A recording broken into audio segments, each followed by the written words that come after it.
परिवारवाद का आरोप लगा रहे हैं आप पर, क्या कहेंगे? देखिए, परिवारवाद की जो बात कर रहे हैं वो मेरी समझ में नहीं आ रहा क्यों कर रहे हैं।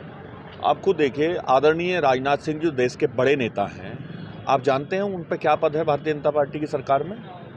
क्या पद है उन पे? रक्षा मंत्री हैं। रक्षा मंत्री। उनके बेटे कहाँ से विधायक हैं? नोएडा। नोएडा से। क्या हैं वो, कौन सी पार्टी से हैं? भारतीय जनता पार्टी से है ना? मैं गलत तो नहीं कह रहा सचिन जी? भारतीय जनता पार्टी से है ना? अच्छा, एक बात बताइए, उनके बेटे और वो विधायक हैं, भारतीय जनता पार्टी के वरिष्ठ नेता, क्या आदरणीय संजीव बालियान जी को पसंद नहीं है राजनाथ सिंह जी? बताइए, उन्होंने कुछ लोगों को तो हरवा ही दिया कि चूंकि उन लोगों को उनकी बिरादरी पसंद नहीं थी। क्या राजनाथ सिंह जी को भी हराना चाहते हैं क्या?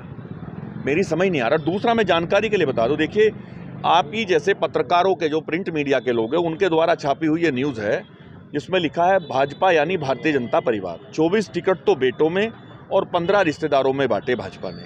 भारतीय जनता पार्टी के सिस्टम को, उनकी कल्चर को चैलेंज करना चाहते हैं संजीव बालियान जी। मैं नहीं समझ पा रहा क्यों करना चाहते हैं। उन्हें ऐसी बात नहीं कहनी चाहिए, जिसमें काबिलियत होती है वो आगे बढ़ता है। यहाँ जनपद में बहुत सारे सांसद और पूर्व सांसद हैं, बहुत सारे विधायक और पूर्व विधायक हैं। किन्हीं का इंटरेस्ट नहीं था राजनीति में, जिनका इंटरेस्ट था वो संघर्ष कर रहे हैं। और मैं नहीं ये कहता कि वो सफल नहीं हो पाए। जो संघर्ष करता है वो चाहे किसी का भी बेटा हो, जो जमीन पर रह करके काम करता है वो आगे बढ़ सकता है, और जनता जिसे पसंद करती है वो आगे रह करके बढ़ सकता है, आगे जा सकता है। अच्छा, एमपी साहब के लिए कह रहे हैं कि 60 साल में सरकार भी रिटायर कर देती है, अब घर बैठ जाना चाहिए।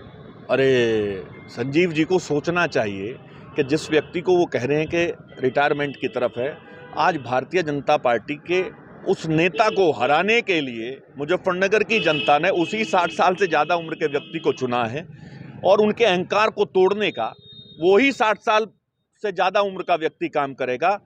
उस व्यक्ति के 60 साल कहीं 5 स्टार में रह करके नहीं हुए। उस व्यक्ति के 60 साल से ज़्यादा का काम उसने जनता के बीच में रह करके किया। एक किसान परिवार के बेटे थे मेरे पिताजी, और उन्होंने अपनी पहचान जनपद में खुद बनाई है। मैं परमपिता परमेश्वर के चरणों में खड़ा हूँ, भगवान शिव के चरणों में खड़ा हूँ, मैं झूठ नहीं बोल सकता।